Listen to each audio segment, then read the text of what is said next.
Black Ops Chapter 3. Detective Michaels met with Austin at Fort Rutgers airstrip just as he was getting off of the plane. "Good trip." Michaels shook his hand and pointed him in the direction of their car. "It was interesting." Austin glanced over at him and held up a thick file. "I was reading up on Miss Thomas's file." "Do tell."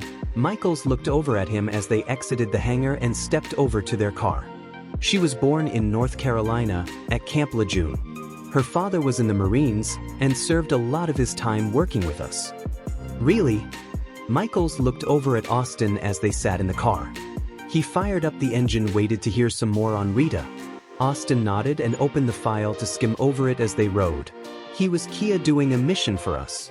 Her mother died when she was a baby, which is why the officer and his wife took her in after her father died. The officer grew up and served with her father. He also did missions for us until he was injured and given an honorable discharge for medical reasons. He had a thriving career in Montgomery, but when the dad died, him and his wife moved down here after taking the girl in. He worked for the sheriff for a few years and then transferred to Ozark PD, where he's still working. He should be able to retire in about 10 years. Now about her, she's excelling in all her classes, is in a couple of clubs, plays on the softball team. She's neck and neck for valedictorian and has been seeing a shrink off and on since her father died. Her best friend is a Francis, Jason Cousins. They moved here about the same time and they have been friends ever since." Austin closed the file and turned to Michaels. "Now tell me what happened and why you need me here." Michaels pulled away and headed toward their quarters on base. "I heard the radio traffic over the police band in the workshop and figured I'd look into it for recruiting. I got myself inserted in the investigation, and when I got there and heard the particulars about the case, I knew something was up. The man that came to the school with the gun was looking for a female student that would be a junior or senior. He wanted them all brought to the office." Michaels grabbed her file as they pulled up to their quarters. "I have the information inside." Austin threw his bag over his shoulder and stepped over to the old married housing unit. Michaels walked to a room in the small duplex and turned the light on. "You'll bunk in here." Austin threw his bag in the room, walked over to the table and read the report Michaels had laid out for him. "Damn." Austin was taken aback, but continued to read. "He was about to shoot the secretary?" Michaels nodded and stepped over to the fridge as he read over Rita's file. She wasn't going to call any of the girls to the office and he knew it. He grabbed a bottled water out of the refrigerator, threw it to Austin and then grabbed one for himself. "I talked to him, and he figured if he shot one of them the others would do what he asked." Austin chuckled and looked up at Michaels with a devious grin. "Let me guess, you got him to admit that?" Michaels grinned as he took a swig of his water, but didn't answer. "What else did he say?" "He didn't know who the girl was, but that she had something he was sent to get, and he was intent on leaving with it." Michaels stepped over to the small table in the kitchen and sat down. "I took his fingerprints and a DNA sample to run just as a precaution." Michaels thought for a moment. "I really just happened across this. I was getting some gear ready in the hangar and listening to the police band when this call came out over the air. But what would a high school student have that some obscure man, who has no real history, came looking for them? I mean, this is just some regular Joe, isn't it?" Austin looked over at Michaels as he took a drink of his water. "I wonder if it has anything to do with our girl here." Michaels held up Rita's file and leaned against a counter in the kitchen. "Her dad did work with us." Austin looked over at him and shrugged. "Maybe he slipped something to her and she didn't know it. But what information would still be good after 6 or 7 years?" Michaels thought for a moment and looked over at Austin with a bit of realization on his face. "Something that may have gotten him killed." Austin stood up and walked over to the fridge to search for some food, "and I can only think of one thing. I'll call and get the dad's file." Michaels picked up his phone and stepped into the living room. Rita and Jason sat at the diner and waited for the chili cheese fries to arrive. "You know, my dad said you could have a job anytime you want to." Jason looked at her as they sipped their drinks. Rita thought for a moment and internally debated the idea of working at the bowling alley. She would love to, but she loved all of her activities at school. "But I have softball coming up to..." I told him that. He knew and said he would work around your schedule or you could just work weekends. Rita thought again, knowing she would have to get the all clear. I have to talk to Uncle John and Aunt Shelley, but I don't see why they wouldn't let me. Please, please, please, Jason begged, wanting her to do it so badly. I have to talk to them. She looked over at him and laughed. You would have so much fun working at the bowling alley. I know I would, she smiled, and remembered she wanted to tell him she wouldn't be at school the next day. I'm going to miss school tomorrow, Mr. Buxton said I could, and it would be excused. Come meet me at the alley when school is out. Jason looked over at her knowing she was probably going to see Dr. Sanford tomorrow. They munched on the fries, strolled back to the alley, and she soon had to leave to get back home. Rita arrived home late in the afternoon and was met by Uncle John in the driveway wearing his running clothes. Hey kiddo, you want to go for a run? He stepped into the garage as she put her bike away. Yes, sir, let me go change. Rita ran inside and into the kitchen. Where have you been? Aunt Shelley turned to her from the stove. I went to meet Jason, like I said. Rita stopped and looked over at Aunt Shelley from the stairs. Am I in trouble? No, not at all. Shelley continued cooking and shook her head. Me and Uncle John are going to go for a run. Rita turned and ran up to her room to change. She was soon heading back out to the driveway. Y'all don't be too long, okay? Shelley called after her as she passed through the kitchen. Yes, ma'am. Rita walked out the carport door and met Uncle John stretching in the driveway. Aunt Shelley doesn't want us to be too long. Then we better get going. Uncle John waited for her to stretch. The two took off running. They snaked their way through town and ended up at the park. Let's take a break here. Okay. She looked over at him as she walked around. John sat on the grass and watched her as she paced in a small circle. John sighed and tried to start the conversation. Honey, what's been bothering you? John finally asked. I know today was pretty scary for you, but something has been bothering you. Rita considered what she was going to say and said, I've just been wondering about that. She looked down her eyelids and looked over at him for an answer. John was waiting to miss something that simple. What do you want to know? I knew Dad was in the to serve him, but what do we do? Rita looked over to Uncle John for some answers. John hesitated, trying to figure out how to tell her, but did not say anything. I know you can do this without my opinion. I can't talk about what we did. John didn't see the revelation. What we did was the revelation finally showed her face. Black ops. She spoke slowly and deliberately. John nodded as he leaned back on his hands. What brought this up? I'm just thinking about what I want to do. Rita appeared tortured as she thought. I know I graduate in a few months, but I have no idea what I want to do. Do you want to go into the military? John wondered if her line of questioning was a hint at going into some branch of the military. Rita hemmed and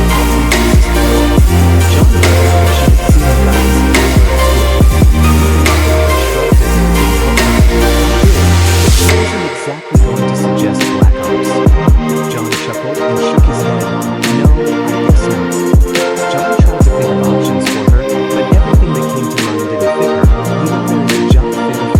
It's not my first choice. Talk to Dr. Sanford about it tomorrow. John was reaching, and even he knew it. I know. She sat up. I told Jason I wouldn't be at school tomorrow, but I'm, honestly, still debating whether or not to go. Why don't you stay home tomorrow? We'll go see Dr. Sanford in the morning and then head up to Troy University. There's a job fair there tomorrow. John recalled some of the guys at work talking about it. Dave, at work, was talking about taking his boy. Rita nodded, knowing she probably would have stayed home anyway, but happy now that she had a distraction. That sounds great. Rita thought about the prospects of finding a direction. The file on the dad came back already. Michaels walked in the apartment the next morning holding a large file. You just called that in last night. Austin stepped over to the table to inspect the information, surprised they were able to get it that quickly. Yeah, I looked at it briefly when I picked it up. Michaels set it on the table. It's interesting, but some of the cases are almost entirely redacted. The two delved into the information for the next couple of hours, looking it over page by page. Interesting to say the least. Austin stood up and stepped over to the fridge, still having a few cases to go through. He expressed some concerns to his CIA contact right before he died. Yeah, Michaels glanced up at Austin and began reading another section. He was here too. He felt as if the target was compromised before they even arrived. Here he says, in so many words, that his team felt like their target was waiting on them. Austin stepped back over to the table and threw the file over to Michaels, like they knew they were coming. Michaels looked up at Austin. There was a double agent. Michaels thought for a moment, what's the only reason a double agent kills someone? If that someone has proof of who they are and what they're doing.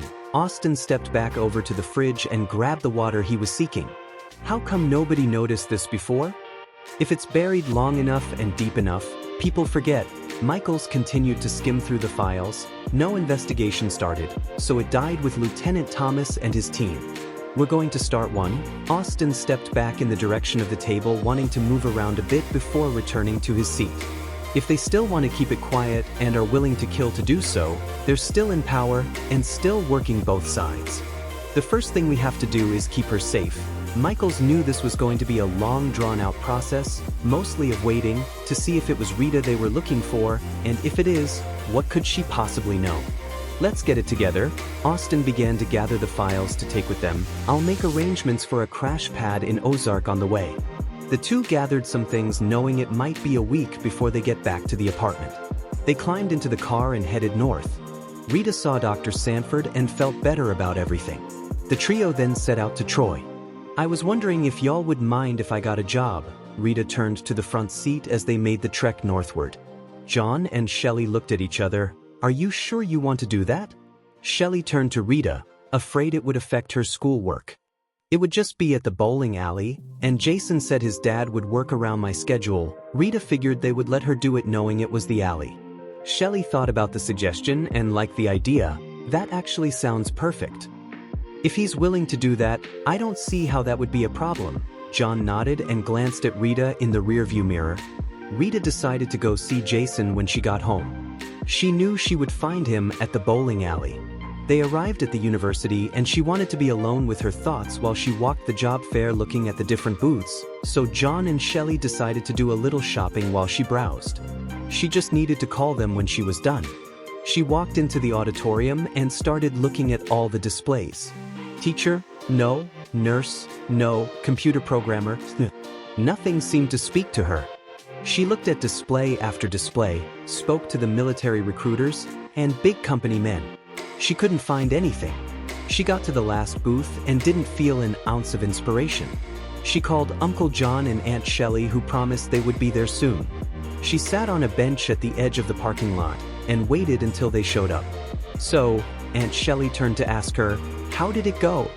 It didn't, Rita sighed and turned to look out the window. There wasn't anything that inspired me.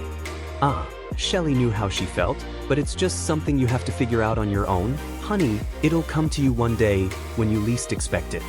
I hope sooner rather than later. Rita shook her head and turned to look forward, a little frustrated, but she knew it would work out in the end. How about we go to Burger Barn? Uncle John looked over at Shelley and Rita. Then you can drive us home. That sounds good. Rita knew they were just trying to perk her up. The trio headed off for a good, fun meal. It was just what they all needed. Rita got up Wednesday morning. She didn't feel like going to school today, but she trudged through her morning rituals. She rode down Broad Street listening to her music early today. Rita! She heard someone yell behind her and turned to see Jason riding up. Hey Jay, Rita slowed to allow him to catch up. I thought I would catch you going to school early. Jason pulled up next to her. How was yesterday? It wasn't bad. We rode up to that job fair in Troy. Rita glanced over at him as they turned a corner. Did you find anything? Jason looked over at her as they rode into the parking lot of the school. No, she sighed and shook her head. I couldn't find anything. Jason knew she was disappointed and had been trying to find something for the better part of the last 2 years. He watched her knowing that whatever she picked, she would be good at it. The two locked their bikes up and headed inside. They were discussing the trip to Troy when they crossed paths with Mr. Buxton. "Miss Thomas," Mr. Buxton looked at her from his spot near her locker. Rita turned to see him even more serious than usual, and she immediately had a bad feeling. "Yes, sir?" "Come with me." Mr. Buxton walked toward the office. Rita was surprised at herself for feeling apprehensive about entering the office, no matter how slight it was. Mr. Buxton walked to his office and held the door open for her. Rita turned to Jason. "Would you wait for me?" Jason turned to sit in one of the chairs by the front desk. "No, Mr. Cousins, head on to the gym." Mr. Buxton's tone was stern. She was shocked by Mr. Buxton's response. Neither one of them had been troublemakers. "I'll catch up with you there." Rita looked to Jason. "You got it."